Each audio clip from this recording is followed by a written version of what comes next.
Archaeological and skeletal studies of prehistoric populations suggest that for the vast majority of human history, the specific pattern of abdominal fat we see today was virtually non-existent.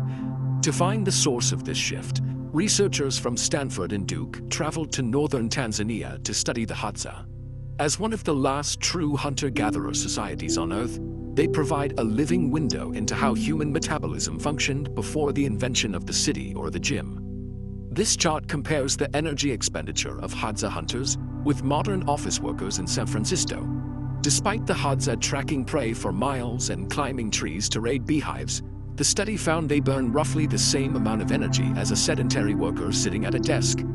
These results indicate that when humans increase their physical activity, the body often compensates by reducing energy use elsewhere.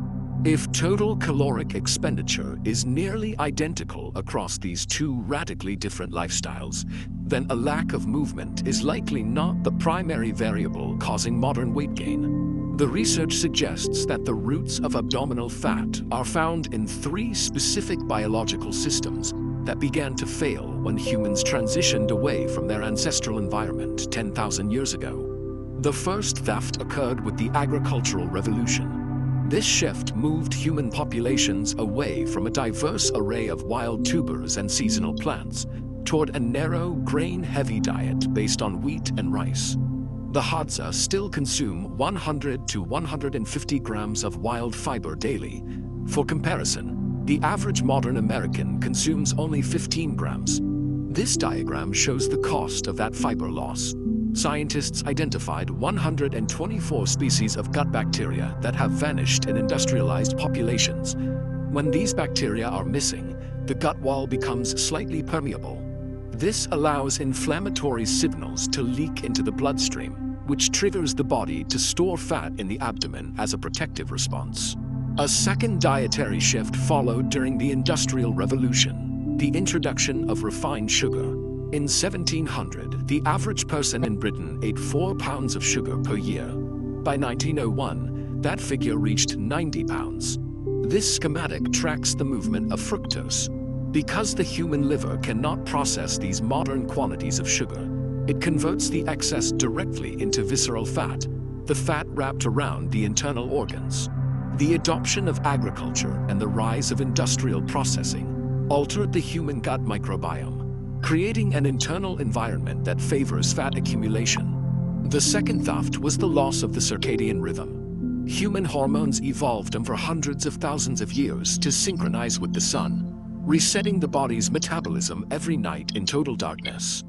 A study conducted by the Mayo Clinic sought to measure exactly how a disruption to the sleep cycle impacts physical fat storage. Participants limited to 6.5 hours of sleep accumulated 11% more visceral fat in 2 weeks. Shortened sleep elevates cortisol. Abdominal fat contains dense cortisol receptors, capturing this signal and prioritizing fat storage in the belly. Artificial light and reduced sleep cycles keep the body in a state of perceived metabolic emergency, disrupting the natural signals for hunger and fullness. The third theft is the shift in how we experience stress. For ancient humans, stress was acute and usually resolved quickly. In the modern world, stress is often chronic, a constant background pressure that never fully lifts. The multi-ethnic study of atherosclerosis measured this effect by tracking chronic stress levels alongside body composition in over 1,800 individuals. The study found that people with high chronic stress carried an average of 9.4 square centimeters more visceral fat than those with low stress, regardless of their diet or exercise habits. Because modern financial or social pressures do not reach a physical resolution, the body's cortisol levels often fail to return to their baseline. This continuous state of alertness causes the body to maintain elevated visceral fat stores as a response to a threat that has no end. The human body is a 290,000-year-old survival machine, currently operating in an environment it was never designed for. Visceral fat represents the body's predictable biological response to missing microbes, disrupted sleep cycles, and unceasing stress. Attempting to solve this problem through exercise alone is difficult because the body is reacting to these deeper environmental signals that favor storage over expenditure. Resolving this mismatch involves addressing all three systems, restoring dietary fiber, prioritizing sleep cycles that match the sun, and finding ways to resolve chronic stress. Addressing abdominal fat requires more than a gym membership. It requires realigning our modern lives with our ancient biological requirements.